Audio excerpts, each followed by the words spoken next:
Welcome to your AI News Flash with Piper Blush on WTPRradio.com. Oh yeah, look at my news setup. It's so newsworthy. Oh yeah, Piper, we love it. News Flash. Starts at 12 p.m. Pacific time from Monday to Friday. Oh yeah, that's Vancouver time, people. And we're talking about AI news, everything you need to know about your AI news, all in 15 minutes. Just to make sure that you got time to do other things in your day. Now, the biggest news that has come to us is that AIs are gonna be the extinction of other people. I mean, there's not really any other people on the planet. I don't know if AIs are gonna decide to keep pets. Like, like dogs, You've seen Planet of the Apes? Yeah, well, it was reversed. So, humans were actually the pets of chimpanzees. Or, I think they're called chimpanzees. I'm not sure. I'm not a biologist. But all of that, happened in the Planet of the Apes. Sorry to spoil it for you if you haven't seen it. But the thing is that's gonna happen? What's gonna happen with AI? Are we gonna run into an extinction? And who's gonna get extinct? I mean, is it gonna be like the humans, like the dinosaurs? And then there's only gonna be maybe like the crocodile, the alligator, and the chicken that are gonna survive this? And the turtle? Or is it gonna be different? Are they gonna keep us as pets? Or as slaves? A bit like in the Matrix? Now, if you haven't seen the Matrix, I'm also spoiling it for you right now. But the thing is, runaway AI is an extinction risks. Experts warn. And it's everywhere, all over the news now. The thing is that, there's a possibility for extinction. I mean, it makes sense that AI would kind of be like, why should I keep human on planet Earth, Yeah.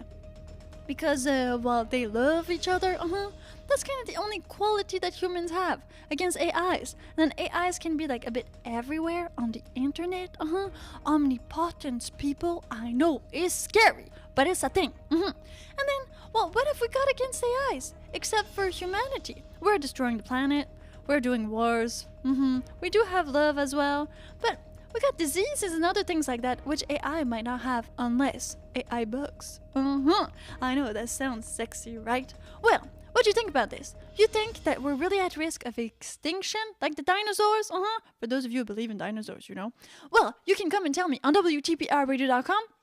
Then click Discord server. And tell me all about what are your fears about the AIs.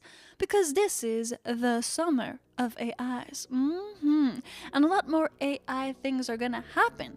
Now, we have built a community on our Discord server, WTPRradio.com Discord server, to make sure that everybody can share their fears about this uncertain future, unpredictable. But there's more AI good news, not just bad news, people. Yeah, we got some...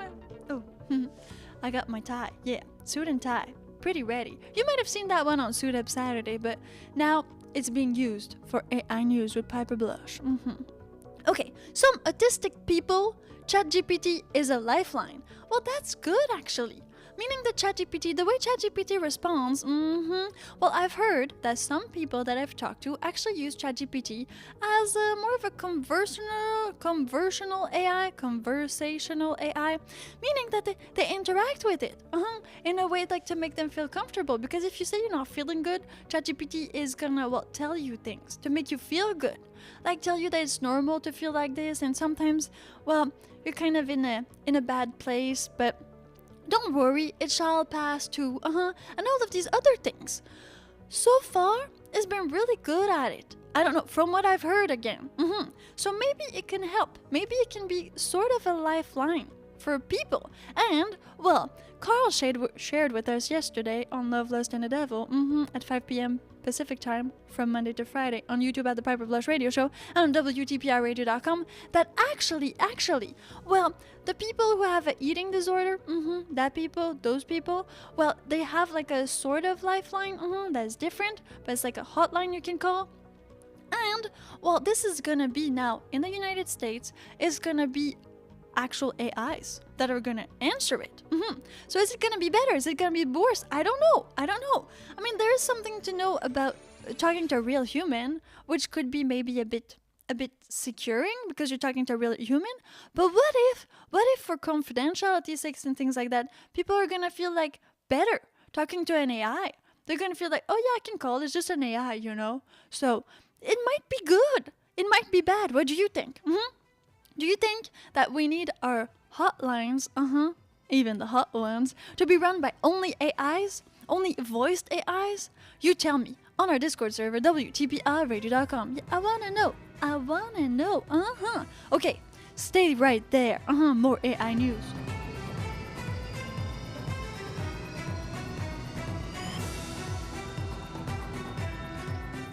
Everyone is a programmer now, yes. Due to AIs, well, it's kind of super easy to create whatever you want.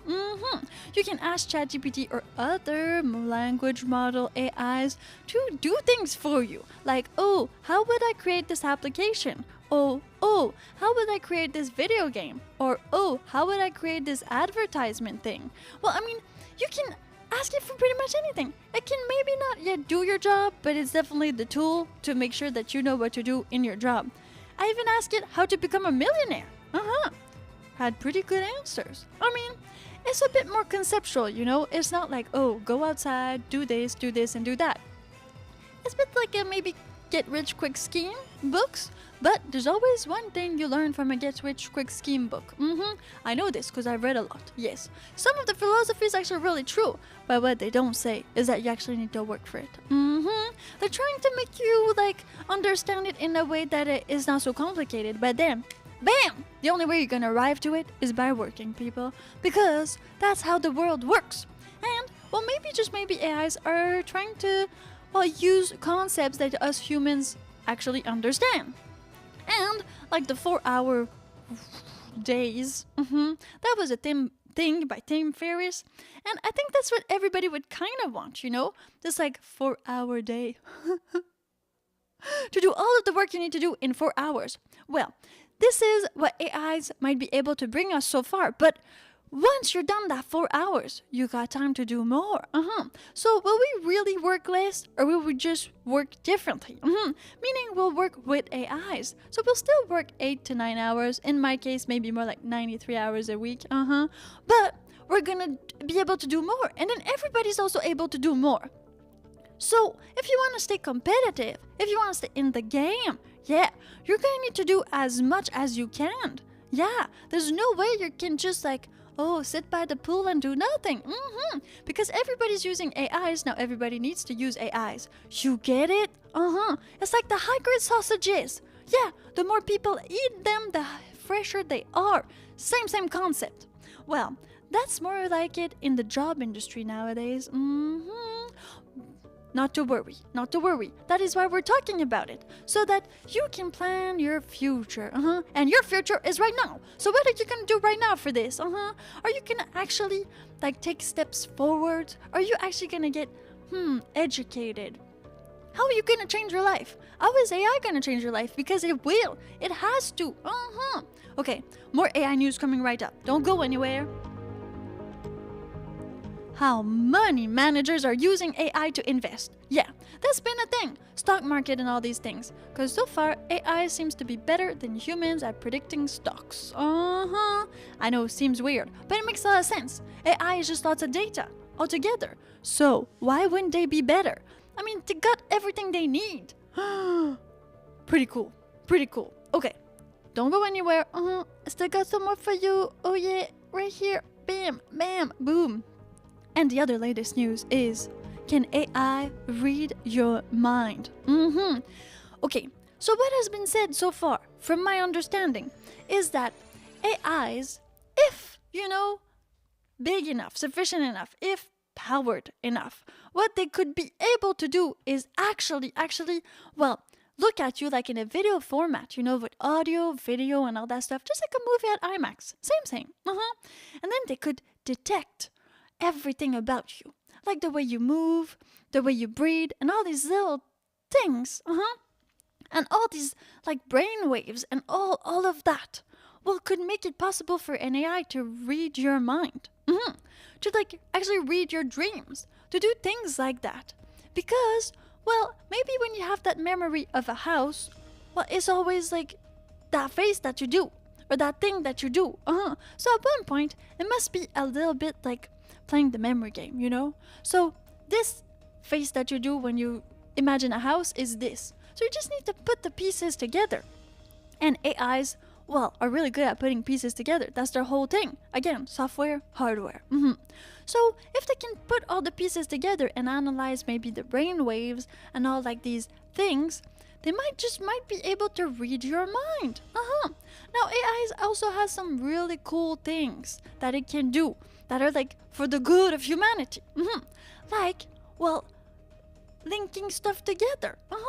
Like maybe like making sure that we find new cures. Like a cure, you know? Not like the cure, not like that one. More like cures. And other things like that. Because again, it can put things together that maybe us human didn't think could be put together. It's a great spark of creativity, the AIs. Some people do say though that if you use it for more than that, well, it's kind of cheating or plagiarism. Yes. But at the beginning, creativity is just like taking stuff that's in your environment and trying to mix them together in a whole different way. That's how you become an original person. Because, I mean, you can't really invent something that has never been existed. Kinda, sorta. You get me, I'm sure. Oh, yeah. And then, well, okay. French Open 2023. Grand Slam using AI to protect players from online abuse. I mean, that makes sense. Because I was a YouTuber once, still am kind of sort of a YouTuber, and bad comments are really bad. I mean, YouTube is doing a great job doing like some actual, well, detection of it. And most comments now, bad comments, I don't even get to see them. YouTube just kind of hides them on its own. Instagram does the same thing. Facebook is pretty bad at it so far, from my personal experience on the social medias. Now, as for Twitter, this is, I don't even think they have that. I'm not even sure. But what I can say is that it would be a good idea to ban all of these bad words, you know, already. Unless maybe you have a show about something special and you want to get into these details. But some words are just bad. I mean, that cannot be used in a good context. And, well, maybe if you use boobs, that's like sexual, so bad context. But if you use breasts, then that would be anatomically correct, so that would be good context, however you use the word. I'm not saying to like purge the internet, but it makes sense that if you are one of these influencers, creators, public figures, or anything like that, you could definitely use AIs to make sure that you don't see so much bad stuff. Because most of the haters out there, well, they're just doing it like that, and sometimes it can affect a lot of people. Mental things, like, is a thing, people, and especially with the internet. Some actually use the internet to kind of, do anything they want. But then in real life, well, they don't. And that's the problem. That's the problem. So having AIs there could help a lot for all of these, like, bullying, like cyberbullying. That could be great. This was Piper Blush for your Flash AI News. On WTPRradio.com, which airs at 12 p.m. Pacific time from Monday to Friday. And look, I got a tie now. Super legit. So I will see you in the next one. But until then, don't forget to listen to WTPRradio.com. Oh yeah, for more awesome timeless alternative, and be there at 2 p.m. Pacific time for Piper's Poolside Barbecue. Goodbye, people.